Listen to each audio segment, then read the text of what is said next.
Sa paglapit ng bagong taon 2026, ang taon ng Fire Horse, marami ang naghahanda ng mga prutas para sa swerte. Pero hindi lahat ng prutas ay dapat mong ilagay sa hapag. Dahil ngayong 2026, ang enerhiya ng Fire Horse ay mainit, pabigla-bigla at napakalakas. Ayon sa Feng Shui at tradisyon, may ilang prutas na kapag inilagay mo sa handaan ay maaring magdala ng swerte.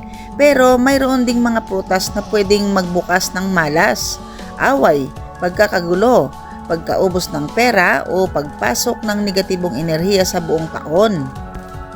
Kaya sa video o vlog na ito, pag-uusapan natin ang mga prutas na bawal ihain sa New Year 2026. Number 1, bawal ang prutas na may tinik. Katulad ng rambutan, kamyas at iba pang higit na matutulis. Ganon din po ang durian at langka. Sa taon ng Fire Horse, ang tinik ay simbolo ng sakit, pagsubok at away. Ang kabayo, kapag napasama sa tinik, nagwawala. Ganoon din ang enerhiya ng 2026. Kapag may prutas ka na matutulis ang balat, pinaniniwalaang tumutusok ito sa kapalaran ng buong taon. Masama ito lalo na sa pera at relasyon. Sinasabi rin na ang tinik ay parang mga taong maninira na papasok sa buhay mo. At kapag may tinik sa mesa sa bisperas ng bagong taon, baka sa 2026, puro kabila-kabila ang problema ang harapin mo. Number 2, bawal ang mga bulok o may itim na bahagi. Kahit anong prutas, mansanas, peras, saging, kapag may bulok na parte, simbolo ito ng pagpanot, pagkasira at pagkalanta ng swerte. Sa Fire Horse year, ang bulok ay kumakatawan sa pag-absorb ng negative chi. At kapag nasa hapag ito sa pagpasok ng taon, parang iniimbitahan mo ang malas na pumasok sa bahay mo. May paniniwala pa nga na ang bulok na prutas ay parang bulok na tao o bulok na pangyayari na maaring sumira sa mga plano mo buong 2026. Pang-tatlo, ang mga prutas na naghihiwalay-hiwalay ng buto. Tulad ng atis at granada, ang taon ng apoy at kabayo ay sensitibo sa scattered energy. Ang prutas na maraming maliliit at nagkakahiwa-hiwalay na buto ay simbolo ng kawatak-watak, pagkawala ng direksyon, at pagkawatak ng pamilya o relasyon. Sa Feng Shui, ito rin ay nagbabadya ng pagkakalat ng pera, sweldong parang buhangin na mabilis mawala. Kung hindi mo gustong maghiwa-hiwalay ang good fortune mo, iwasan ng mga ganyang prutas ngayong 2026. Pang-apat, bawal ang mga prutas na mapait o maasim na sobra. Katulad ng dayap, kahil na sobrang asim. Ang Fire Horse year ay taon ng emosyon, init ng ulo, at impulsive na desisyon. Ang sobrang asim at pait ay nag-uudyok ng conflict energy na pwedeng mauwi sa tampuhan, sigawan o pag-aaway na hahatak hanggang buong taon. Kung hindi mo gustong maging maasim ang mood, relasyon at swerteng darating, mas mabuti nang iwasan. Pang-5, bawal ang prutas na panis, luma o matagal nang nakabulok sa prutasan. Ito ang pinaka-dangerous simbolong ngayong Fire Horse year. Ang panis ay kumakatawan sa stagnation, enerhiya na natenga, hindi umaandar at hindi umaasenso. At dahil ang kabayo ay hayop na kailangan ng paggalaw, kapag binigyan mo siya ng panis na enerhiya, maaaring magdala ito ng pagkaipit sa buhay, kawalan ng progreso at worst, bigla ang malas na sunod-sunod, lalo na kung sa mismong bisperas ng bagong taon mo ito ihahain. Napaka-delikado. Pang-6, bawal ang puro dilaw at lunti ang prutas. Hindi masama ang dilaw at green pears, Pero kapag puro ganito ang nasa mesa mo, lumilikha ito ng imbalance sa element ng fire horse. Kaya mas mainam na haluan natin ng ibang prutas, kagaya ng pinya, apple at iba pang kasama sa mga dosing maswerteng prutas na dapat ihanda ngayong New Year 2026. Ang sobrang green ay earth energy.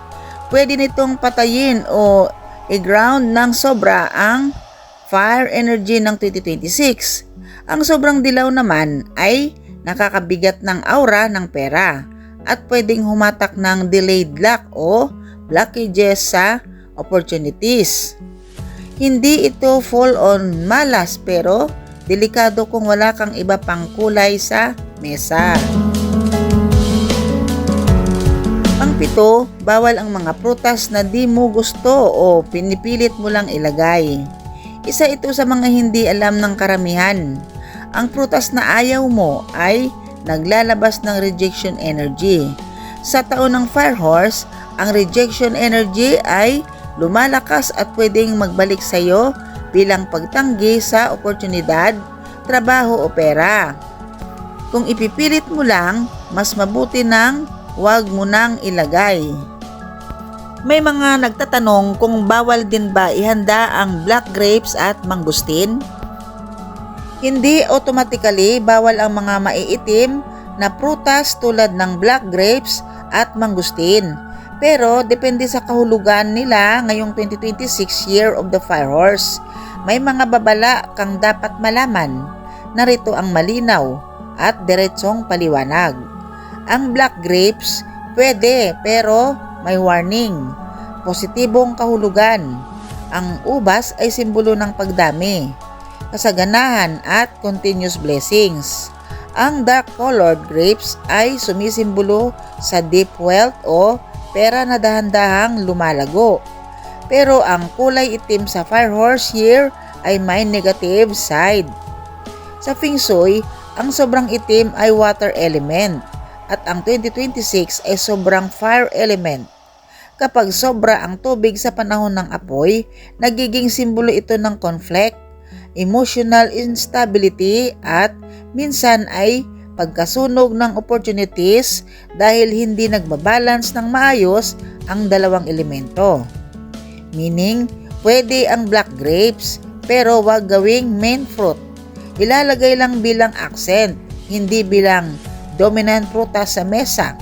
Kung sobrang dami ng black grapes, pwedeng magdala ito ng pagka-delay ng swerte, pagbagal ng pera at emotional stress sa 2026. At ang mangustin naman ay medyo bawal sa New Year 2026 talaga. Bakit?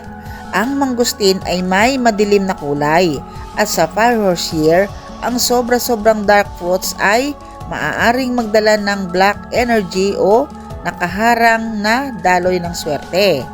Ang balat ng mangustin ay madilim at makapal, simbolo ng barriers, walling off opportunities at hirap makamit ang good luck. Isa pa, ang mangustin kapag binuksan ay madaling magmantsa, na sa Feng Shui ay simbolo ng permanent negative mark o problema na mahirap tanggalin. Mas malakas ang warning sa mangustin kaysa sa black grapes.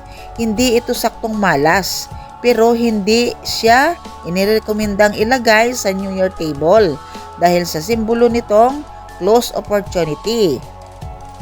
Kaya ang summary, pinakasimple at ang pinakatama, pag black grapes pwede isama pero kunti lang. Kapag mangustin naman, mas mabuti nang iwasan sa New Year 2026. Bakit may mga ganitong babala ngayong Fire Horse year? Dahil ang 2026 ay taon ng malakas na apoy, bigla ang pagbabago, mabilis mag-react ang energy, at impulsive luck, swerte kapag tama, malas kapag natamaan mo ang maling simbolo.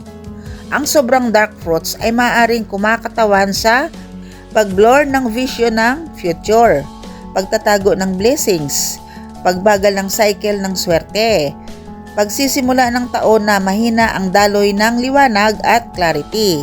Kaya kailangan mas maingat sa kulay at simbolismo ng prutas ngayong taon.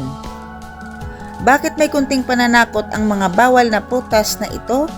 Dahil ngayong 2026, ang Fire Horse ay kilala sa pagiging unpredictable.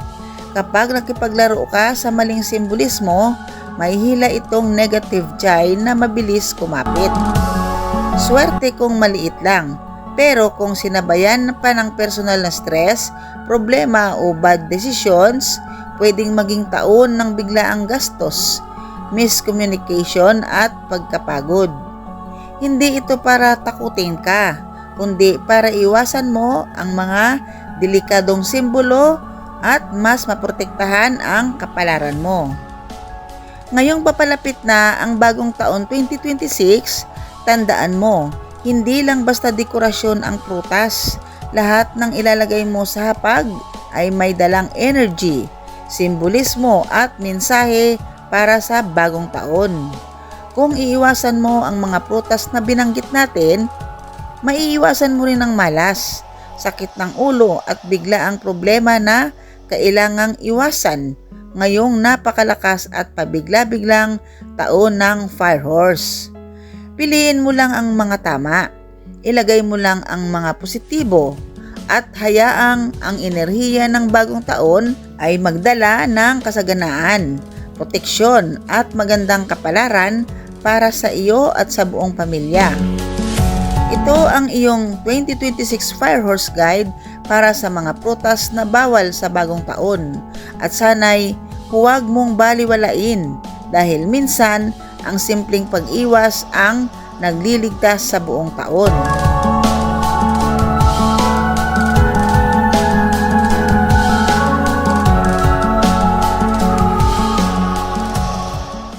Anytime, any place, you stand beside me.